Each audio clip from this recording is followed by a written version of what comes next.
Okay, I think we're good. Okay. Hi. This is going to be one of the hardest videos I've ever made. It's very different, and a lot of what I'm about to share in this video I have never, ever shared publicly. I am nervous, I am uncomfortable, but at the same time, if these past couple months and if this year has taught me anything, it's that there is power in your story. There is power in your voice, and most importantly, there is power in showing up 100% as who you are. And I know that sharing who you are, your history, your story, breeds a new level of empathy towards one another and understanding towards one another. And that's why I want to share this. So, like I said, this is going to be different. And I didn't want to come on here with like my usual setup and all that stuff. So I'm literally in my room. It's a Monday when I'm filming this. I'm in a ratty old t-shirt and here I am. And this will all make sense as we get through this video, but I really wanted to lay it all out there and just show up as I am for this. So if you are feeling alone, if you're feeling stuck, if you're feeling sad, if you're feeling like everything is working against you, and if you're just feeling overwhelmed, this video is for you. Maybe there's gonna be one person who walks away from this video and goes, wow, that's exactly what I needed to hear. But I know for me that I wish someone had spoken these words to me a long time ago. So let's do it, shall we? Okay, so I'm gonna start back at the beginning to kind of shed light on how I got to where I am today and just share the bits of my story that have made me who I am. And when I was a kid, I was this like frizzy-haired little weirdo. That's the best way to describe me. I would put on shows for nobody. My favorite toy was a microphone with a little button that had a clap sound effect on it. Like, that thing was my favorite. I wish I still had it, to be honest. It had an applause button and a laugh button. It was great. And I would climb up the walls, like the door frames. That was my favorite thing to do. I was just like a little weirdo. And I was such a happy little kid. And I grew up in a really wonderful family. My parents are amazing human beings. My brother is an amazing human being and is very blessed. And at the same time, my parents were these like pinnacles of perfection to me from the time I was very little. My mom is still to this day one of the most beautiful women I've ever seen in my life. And she had this very successful career in cosmetics, and she is just like always well put together and just she's a queen. And she did it all. Like, she ran the household, you know, has a great relationship with my dad, was there for everything for my brother and I. She was amazing. She still is amazing. And my dad was a professional athlete. He was a professional soccer player. So I grew up watching him on TV, and I grew up going to restaurants and having people ask for his autograph and, you know, seeing all this attention that he got. And I remember a few times on my birthday, he would be traveling with the team because he was a player and then he was a coach, and he's a very accomplished athlete, and he still works in sports to this day, and he has built his life around that passion. And that's a big reason as to like why I am the way I am. And on my birthdays, I would see him wish me a happy birthday through the TV screen. And as a kid, I was like, that is the coolest thing ever. And then I started to really fall in love with the attention and the validation you would get from being successful and being very good at what you did with both my parents. And then my brother is this 6'5" giant, and he was a really good athlete, and he just towered over me. And if you've never met me in real life, I'm very short. I'm 5'1". So I think I just grew up needing to find a way to stand out and to feel validated and to feel like I was just as perfect and as good as them. And it was nothing to do with them. It had everything to do with me as just a little girl wanting to get their attention and get their validation, I guess. And that pattern has kind of followed me throughout my whole life. And we'll get to where it led me in a minute. But as I grew up and I found my own interests and I found my, my own kind of rhythm as a kid, I was super into dance. I played sports and I always had to be the best. I was and still am highly competitive. I liked to win. And that little penchant for perfection just never quite went away. I always wanted to be the star athlete, the best dancer, all of those things. I was obsessed with perfection and fitting into a little box. And when I got into high school, it was really the first time that I experienced the flip side of that. I experienced bullying and basically being exiled from a friend group, and sitting alone at lunch. And there was this group of girls that would literally start chants about me as they walked into our cafeteria. And it was such a lonely experience. It was awful.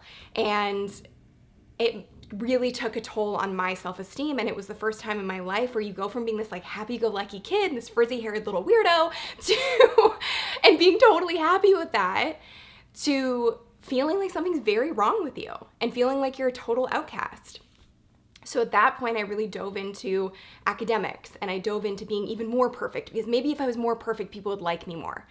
And that kind of had the adverse effect, because the more straight A's I got, the more perfect I was, the more of a target I became, especially with women, with my young female friendships. And then I started to change my appearance. I was like, okay, well, everybody else has straight hair. Maybe I should start straightening my hair. Maybe that'll help. And that didn't help. And I just started loading on makeup because I also had the worst acne in high school and I was so insecure, and it was just one thing on top of the other, as I'm sure you can relate to, where you just are, your self-esteem just takes a beating. So I changed my appearance, and I started putting on more makeup and dressing differently and like trying to really stand out that way through the external stuff. And from that, you're in high school and you start to get some male attention, and I got the attention of the, archetype of exactly what you might think. He was a football player. He was the athlete. He was the guy that every girl wanted. And he picked me. At first, I started out just being friends with a lot of the guys in my grade because the girls were not very nice to me at that point.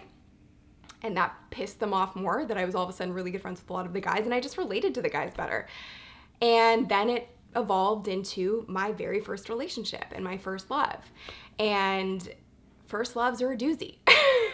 And they can be a really good thing and they can be a really bad thing. But they're all lessons. So I get into this relationship. I'm in this relationship for about a year. And I think the most confusing thing as a young woman for me was that up until high school, from the time you're a baby, pretty much, particularly I do think for women, the imagery that I was seeing was the damsel in distress. And in every movie that I watched, it was like the woman wasn't complete without the prince or the man. And someone had to come save her and be her hero in order for her to sort of be complete.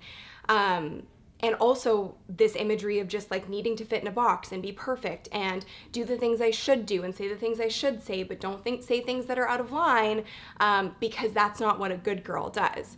And I so badly wanted to be that good, perfect little girl that I just slowly but surely started to lose my voice. And I remember I was with this person, my first love, for a year, and it comes to the point, because you're in high school, hormones, where he was ready to move forward and I was not. And I remember one night I lost my virginity and I didn't even really know what happened. I didn't say, yes, I'm okay with this. I just sort of went with it, because when you teach little girls to do as they're told and be good and be perfect, in the moments that matter, it's really hard to find your voice. And I didn't know how to say, I'm not okay with this, I'm not comfortable with this, I don't think I'm ready for this. So what did I do? Looking back on this now, it makes so much sense, but what I did was I basically rewrote that story. So for a very long time, I told people a completely different story about how that moment happened in my life because it was something that was so special and treasured to me. And I basically made him redo it a week later. I was like, you need to get the candles. You need to do like a movie. You need to have the roses. You need all the things. That will be the perfect story I tell everyone because I have to be perfect in order to be liked and in order to be loved. And that was the other thing as well, is if I didn't go along with what he wanted, he wouldn't love me or accept me. And so that really was when I first started to abandon my own intuition. It was when I started to abandon my own voice. And it was like I lived a double life, pretty much from high school onward. I was student body president. I was the lead in the drama plays, and I was a really good little dancer, and I was a straight A student, but I also was so desperately trying to fit in. I was trying to be liked, and I was trying to be loved, and so I would abandon my intuition. I would make bad decisions. I would do things that were so out of alignment with who I am, which I think is the case for a lot of kids that age because you don't know who you are, and you're figuring it out. So as this was all happening, my one thing that like every day I would run home and be so excited about, and I guess it would be my little glimmer of like a North Star and hope, was Oprah, as I'm sure many of you know. My obsession is real with Oprah. And I would run home every day and I would see this powerful, successful woman talking and helping people, inspiring people for a living.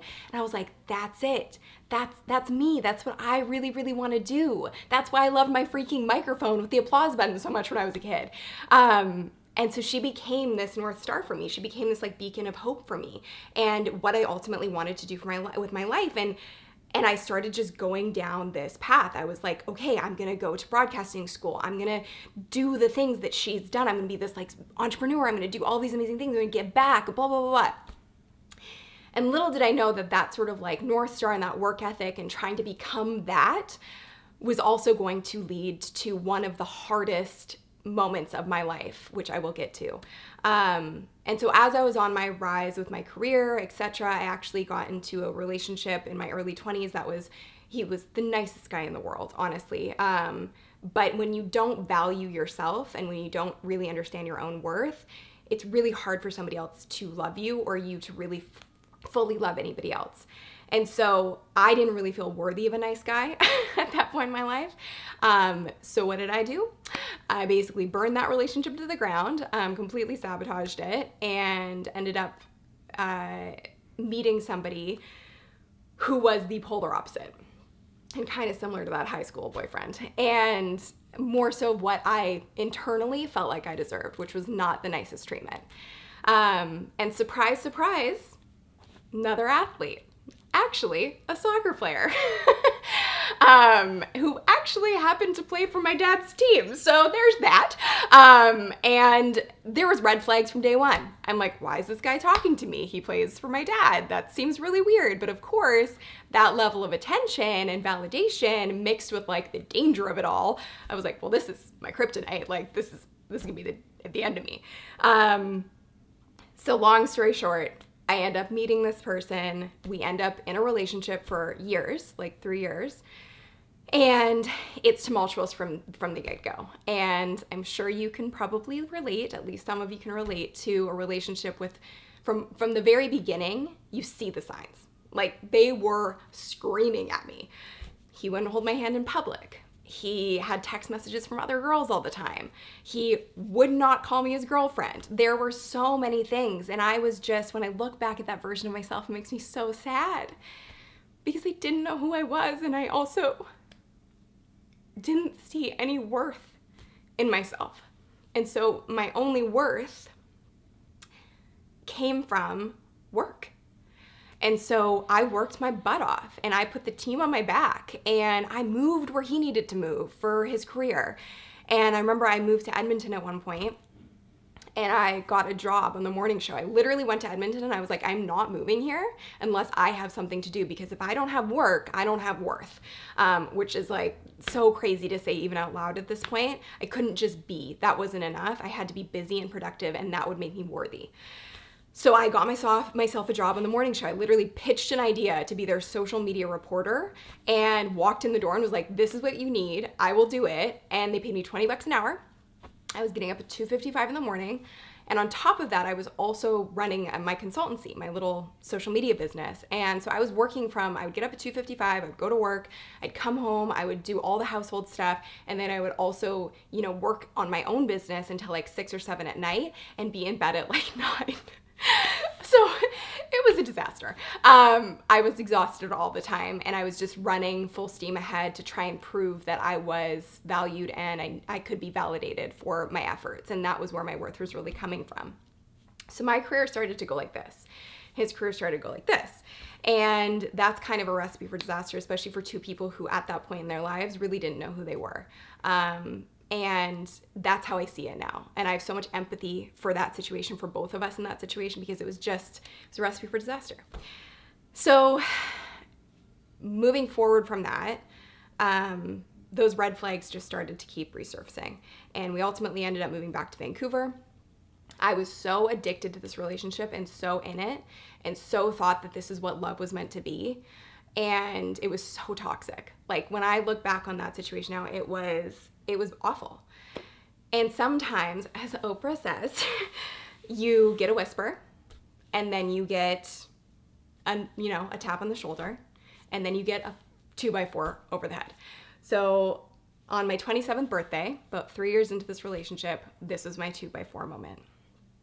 I wake up on my birthday and things weren't going great. It was extremely stressful. I was basically the breadwinner.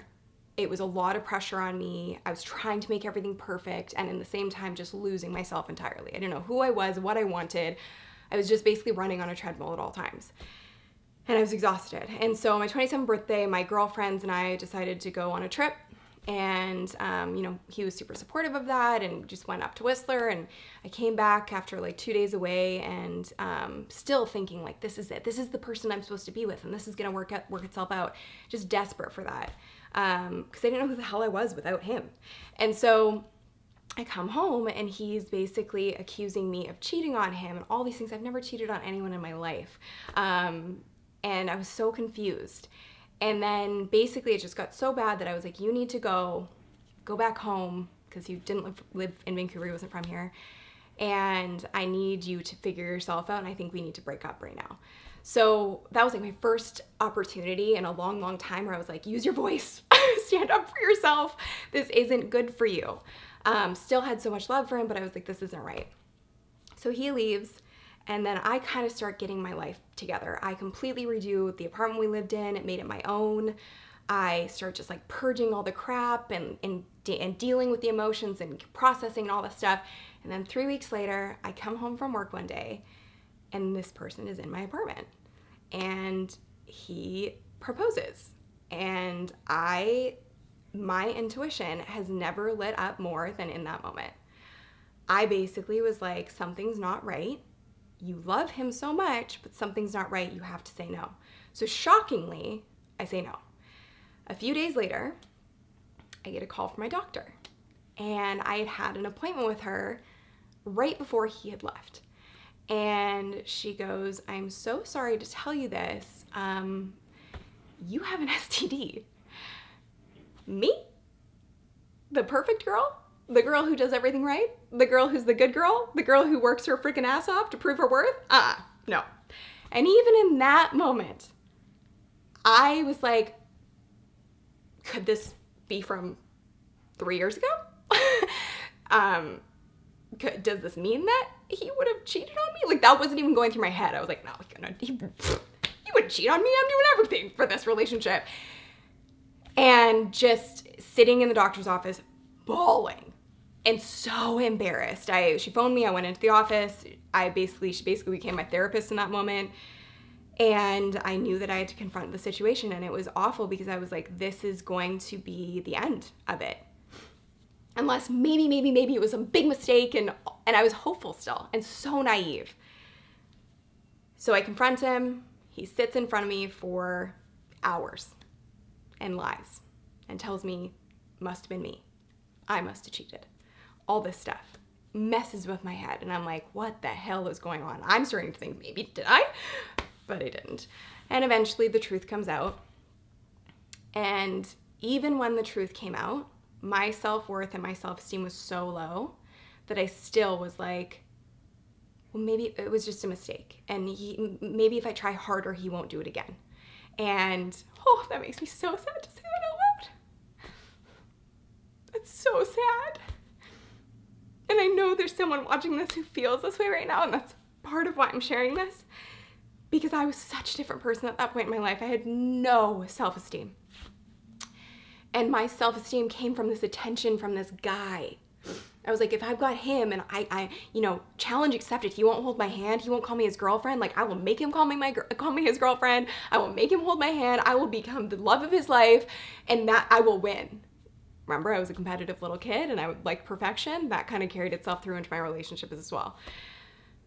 So eventually I just got to a place where I was like, pretty quickly actually, I remember walking with my mom, thank God for moms. She came over right away and she, as always, was my little superhero.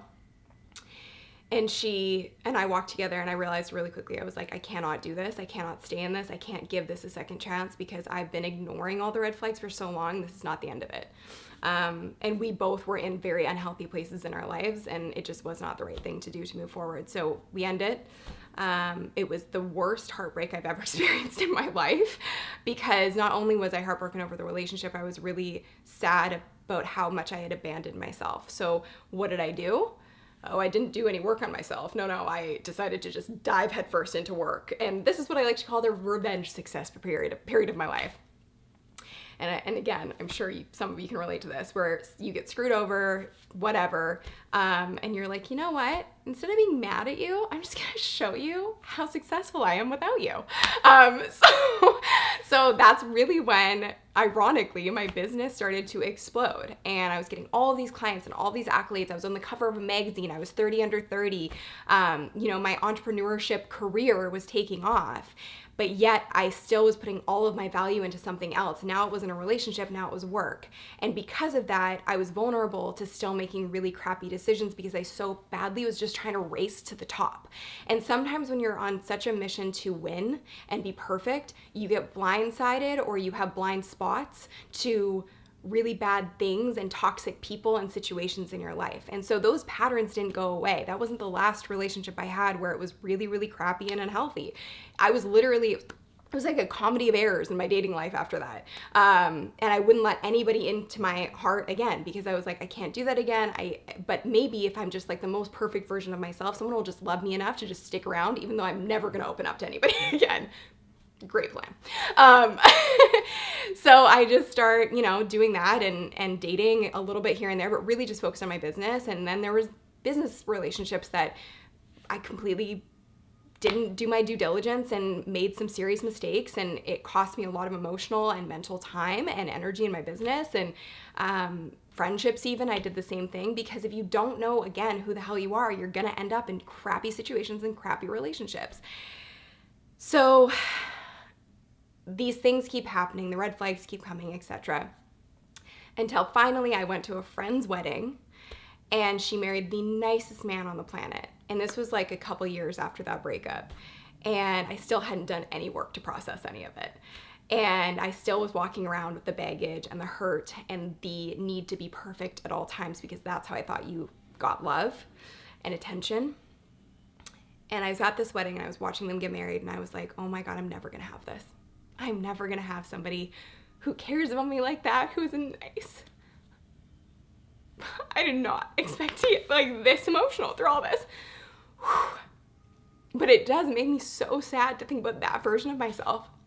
And I appreciate it too because I wouldn't be who I am without it. But I ended up leaving the wedding and crying the whole way in the car and going to my parents and basically coming clean and being like, I'm struggling.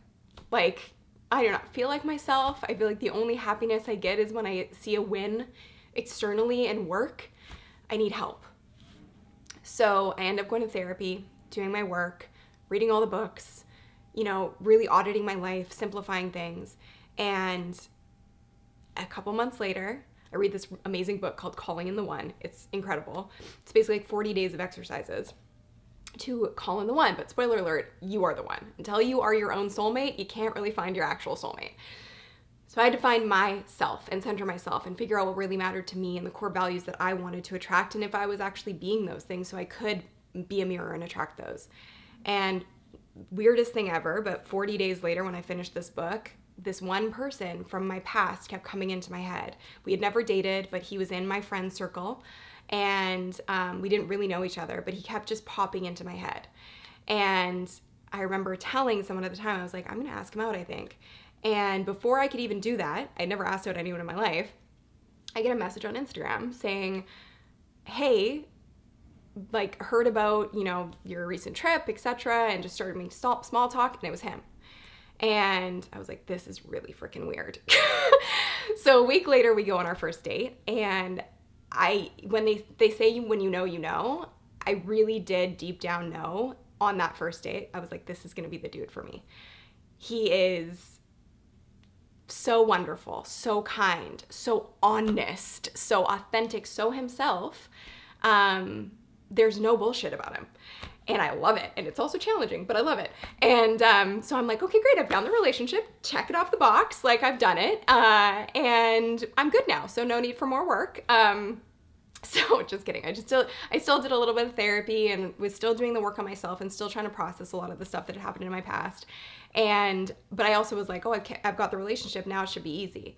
But what I learned was when you find the person you're supposed to be with and when you find your soulmate, the work's just beginning, because you're two individual people with two very individual lives and you're trying to meld them together. So that took even more work, and those old patterns of perfection and needing to be validated and needing the attention and all of these things, they don't go away. They're a part of who I am, and I love and appreciate them now. I used to hate them and fight against it, but that doesn't do me any good either, because that's hating a part of who I am. So I recognized those things, and basically I still just continued on the pattern in that first year of our relationship of running on the treadmill, of trying to be the perfect girlfriend, the perfect boss, the perfect everything. And that will catch up with you, because I think I was doing that my whole life. So a year into our relationship, it was a Wednesday night, and if anyone had asked me, that day, I was on vacation for the first time in a long time. It was the first time things had gotten quiet in my life. We had built a little team in my business. This was almost 6 years ago now. 6 years ago now. And, which is crazy. Is that right? No, this was 3 years ago. I was like, that can't be right. This is 3 years ago. And so we built a little team, and I was like, you know what, I can finally take a breather, because I've been running on a treadmill basically for a decade. And I take this break, and on the second week of my vacation, it's a Wednesday night. And like I said, if anyone asked me that day how I was doing, I would have been like, I'm great, I'm so relaxed, I went to the beach today, all these things. But when you are still dealing with some of those like unprocessed emotions, when it gets quiet, they come to the surface. So nighttime rolls around. I was still living on my own at this point. My boyfriend and I weren't living together. Fiance now and I weren't living together. Spoiler alert. And I'm sitting there and I'm like, okay, it's time for bed. And I'm a really good sleeper. Very proud of it. And I go to bed. I can't fall asleep. And I'm starting to get panicky, because I'm like, this isn't normal. And so I give it some time. I go like walk around my apartment, go on the internet, do the things that basically are going to distract me into eventually getting tired. I don't get tired, and that's very weird for me. And then my heart starts to race, and then the walls feel like they're closing in on me. And I just basically went into panic. My heart is going so fast that I actually do have a heart condition called tachycardia. I had surgery for it when I was 18, but it was freaking me out because I hadn't felt that feeling in a long time. And I was like, am I having an episode? Do I need to go to the hospital? I don't know. But I was like, maybe this is just a panic attack. And in the most meta moment of all time, I'm having a panic attack, having a full breakdown, and I'm Googling what to do during a mental breakdown. So that didn't help. That made it worse. And I end up phoning my boyfriend at the time, and he is dead asleep because it's now like 3 a.m. So he doesn't answer. But I then phone my mom, who, again, moms, like, I don't understand it. She somehow answered her phone at 3 o'clock in the morning on a Wednesday, or it was Thursday morning now. And I go, I think I'm having a panic attack, or I'm having a breakdown, something's happening. And she goes, okay. And we talk, and she's like, you know what, I'm just gonna come over there. God bless her. She comes over, and my mom is like a rock. She is a badass. If you ever meet her, she's scary. And and she walks in the door, and I'm expecting her to be like, it's fine, you're fine, just lie down, you're fine. And she walks in, and I see her face, and my mom, like I said, is a rock, and she looks at me, and she goes pale. And I'm like, okay, this is really not good. And I can tell she's faking it. And she's like, you're okay, you know, you're fine, but I think I might just phone the ambulance just in case, because you just never know. And so I know she's trying to act calm, but she's terrified. And so she phones the ambulance. And again, I'm thinking the paramedics are gonna come up and they're gonna say, you're just having a panic attack, you're fine. They come up, they walk in, their faces look really funny. And then they hand me 2 baby aspirin. And they're like, you're having the symptoms of a stroke. I am 29 at this time. And I couldn't believe it when they said those words, and then I'm really panicking. So I wasn't having a breakdown before, I'm now having a full breakdown. They then put me in the ambulance. They take my mom and I to the hospital. I remember looking around, and it was like people who were dealing with drug overdoses and people in really bad states, and me. And I'm sitting there having a full mental breakdown. And I don't even really understand why or how I got here, and I'm embarrassed. And my mom, who's the person that like I've looked up to my whole life, my mom and my dad, she's sitting there scared out of her mind, like, what is going on with you? I'm so embarrassed, I'm ashamed. I feel just so out of body. And they do all the tests, they check my heart, they get me in right away because they did think that I potentially could be having a stroke. And it turns out it was just a severe panic anxiety attack. That was my great wake-up call, because, and it hasn't happened again, thank God, but when you abandon yourself for so long, and you abandon your own voice and your own intuition for so long, and you're so caught up in trying to win and be perfect and all of those things, you're eventually going to collapse. And I collapsed. And it scared me straight. I went right into more therapy, more work, more hard conversations, more sharing, more honesty, and it was hard. It still is hard for me, and those patterns do not die. They come back over and over and over again. I still can fall into them. I can still feel the triggers for myself when I'm feeling not good enough.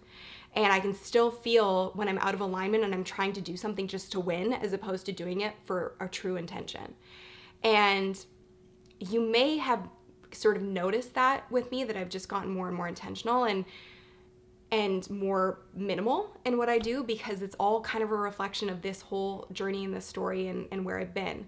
And a year after that burnout and ending up in the hospital, I remember the day after it happened, I was actually talking to one of my really good friends, Megan, also known as Mindy, and I told her what happened, and she was like, I'm so sorry, but I kind of get it, you know, like, she was a very hard worker, and we got along on that front, and we really loved what we did, and we loved sharing that with each other. And she was like, you do work your ass off, like maybe it is time to take a little breather. And she and I had some really good conversations about it, because she had some of the same sort of tendencies of just like working really hard all the time, and I loved her for it. And over the year, we got closer and closer, and a year later, I got a phone call. It was almost exactly a year later, on July 3rd, and it was the phone call to tell me that Mindy had passed away. Out of nowhere, suddenly.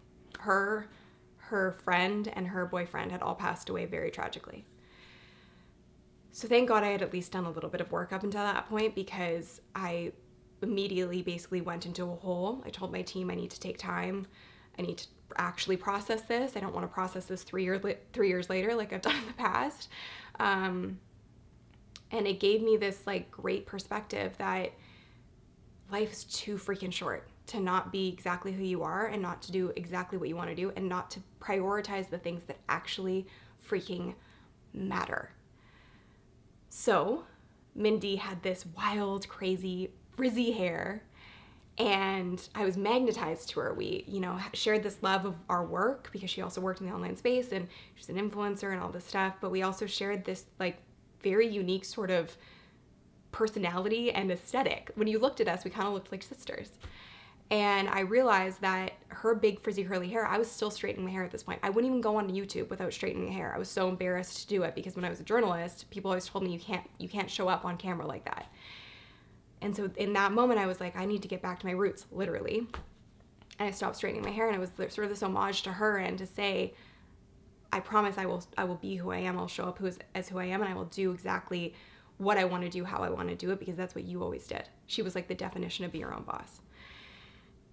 So that's what I did, and I started to sort of strip away the layers, and I started to strip away needing to validate myself through anything external. And I really think about her on a daily basis and her legacy lives on through me and through all of the people she impacted every single day. But it was like sort of this second big blow in a very short period of time to tell me the shit you're worrying about does not matter.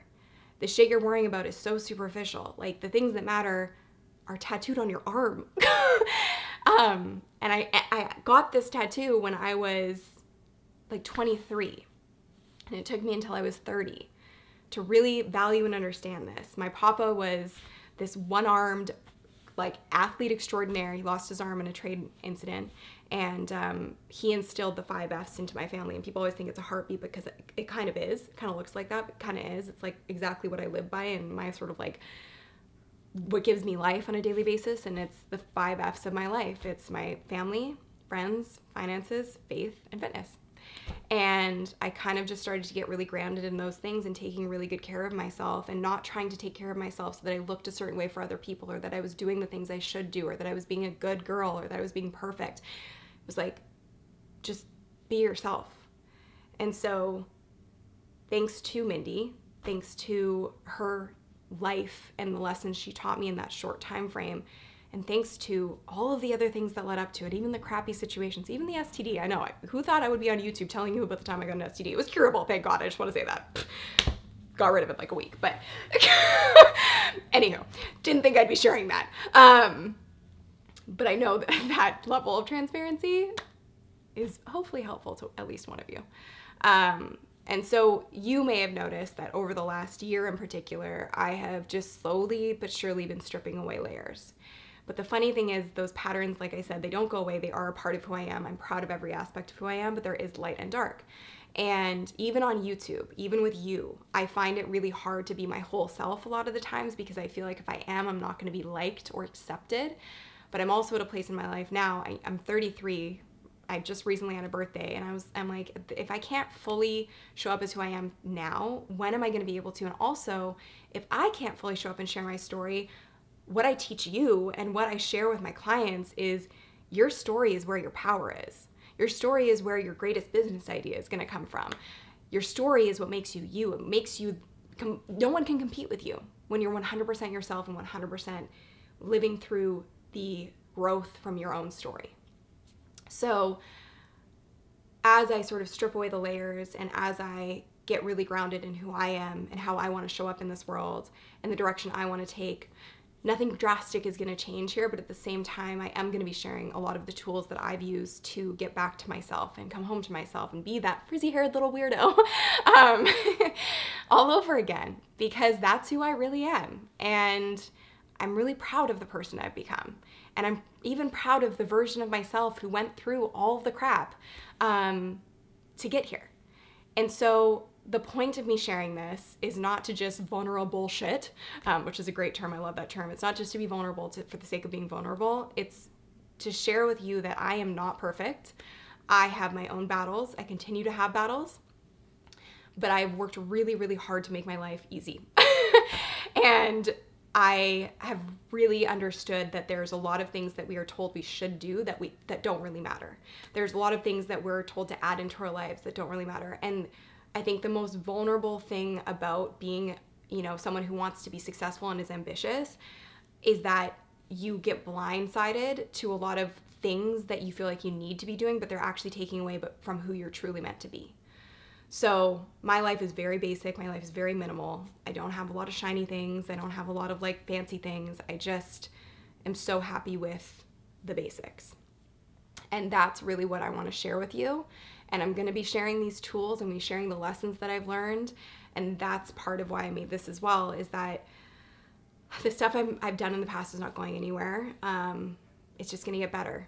And I'm going to show up more as myself, because if I can, this was not fucking comfortable. Do you think talking about my virginity and fucking STDs was comfortable? It wasn't. But I did it because I know that if I can show up as who I am, it will hopefully empower you to know that there is power in your imperfections. There is power in your story. There's power in your mistakes.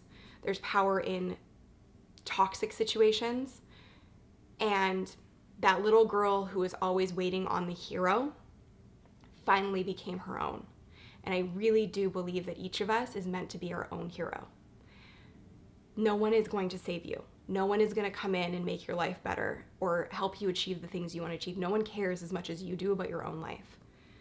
So, because I know so wholeheartedly there's power in your story and the best things are going to come from you owning your story, that's why I made this.